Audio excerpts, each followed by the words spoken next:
नेपाल की जनता हमेशा कहती है कि भारत एक डरपोक देश है और चीन एक बहादुर देश है, लेकिन सच इसका उल्टा है। नमस्कार। नेपाल के लोग कहते हैं कि भारत के लोग कायर हैं और चीनियों को नेपाल के लोग बहुत ज्यादा बहादुर समझते हैं। दोस्तों, चीन इतना डरपोक देश है कि उसने अपने पूरे चाइना पे ग्रेट वॉल बना दी। जो ग्रेट वॉल बना रखी है वो केवल दुश्मनों से बचने के लिए चीन ने बनाई, और जब दुश्मन आते थे तो वो ऊपर से हमला करता था। आमने सामने की लड़ाई चीन नहीं लड़ता था। भारत भी ग्रेट वॉल जैसी दीवार बना सकता था। आपको पता होना चाहिए कि ग्रेट वॉल अगर आज की डेट पर बनाते हैं तो उसका खर्चा आएगा $75 बिलियन, और भारत ने जो ताजमहल बनाया उसको आज की डेट पे बनाते हैं तो उसका खर्चा आएगा लगभग $55 बिलियन। तो भारत भी चाहता तो ग्रेट वॉल जो चाइना ने बना रखी है वैसी दीवार पूरे भारत के चारों तरफ बना सकता था, लेकिन भारत ने नहीं बनाया क्योंकि भारतीयों को लड़ना आता था। और भारतीय आमने सामने की लड़ाई पिछले 2000 साल से लड़ रहे हैं। भारतीयों को पता था कि यदि कोई विदेशी सेनाएं आ भी जाएगी तो हम उनसे लड़ेंगे, इसलिए भारतीयों ने भारत के चारों तरफ ऐसी दीवार नहीं बनाई। और चाइनीज जो लोग हैं उनको पता था कि विदेशी ताकतें आती हैं, उनसे हम आमने सामने की लड़ाई नहीं लड़ सकते, इसलिए ग्रेट वॉल ऑफ चाइना बनी है। चीन का आप पूरा इतिहास देख लीजिए, आपको एक ही चीज समझ में आएगी कि चीन ने हमेशा आमने सामने की लड़ाई नहीं लड़ी है, बहुत ही कम लड़ी है आमने सामने की लड़ाई। चीन ने हमेशा किसी भी देश से मित्रता की और उसके पीछे से उस पर हमला कर दिया, और चीन ने हमेशा छोटे देशों के खिलाफ लड़ाइयां लड़ी हैं। सम्राट कनिष्क जो भारत के थे वो बहुत सारे युद्धों में बिजी हो रखे थे, लेकिन अचानक से पान चाओ ने, जो चाइनीज सेनापति था, उसने कनिष्क यानी भारत पे हमला कर दिया। तो अचानक हमले में भारतीय सेना वहां से कुछ पीछे हटी, कनिष्क की सेना। उसके बाद फिर कनिष्क ने बहुत बड़ी सेना लेके गया और पान चाओ यानी चाइना पे हमला किया। तब पान चाओ युद्ध में हार गया और उसने अपनी बेटी की शादी भी करवाई और अरुणाचल प्रदेश का बहुत सारा क्षेत्र भारत को दहेज स्वरूप में दिया भी।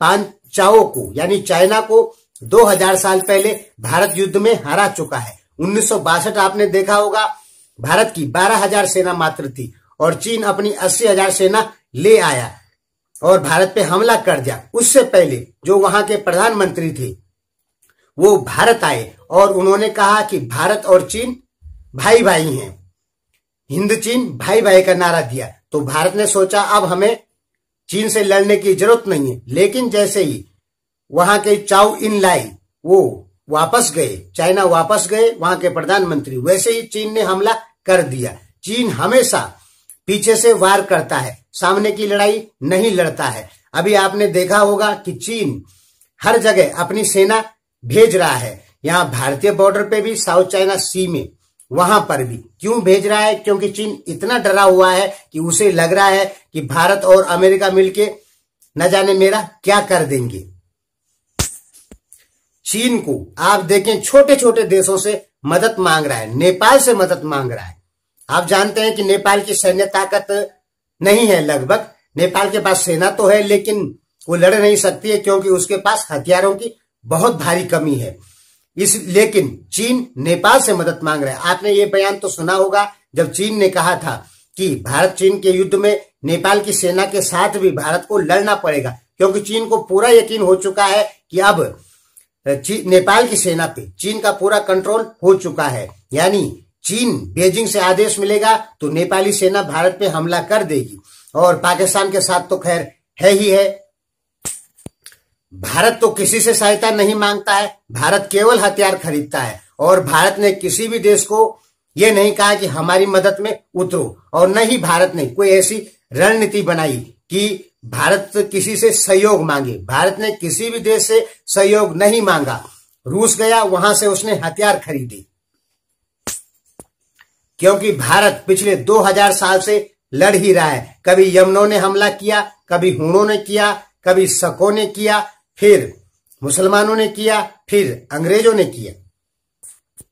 लेकिन भारत पहले हारा जरूर है, लेकिन लास्ट में भारत की ही विजय हुई है। इसका सबसे बड़ा प्रमाण यह है कि आज भी भारत में हिंदुओं की संख्या बहुत ज्यादा है। यदि भारत युद्ध हार जाता अंग्रेजों से या मुसलमानों से, कुछ समय के लिए जरूर हारा है, लेकिन भारत ने सबको अपने देश से भगाया है और आज भी भारत में हिंदू बहुत ज्यादा हैं। यदि भारत युद्ध हार जाता और भगा नहीं पाता तो आज भारत में या तो पूरा भारत का इस्लामीकरण हो चुका होता या ईसाईकरण हो चुका होता।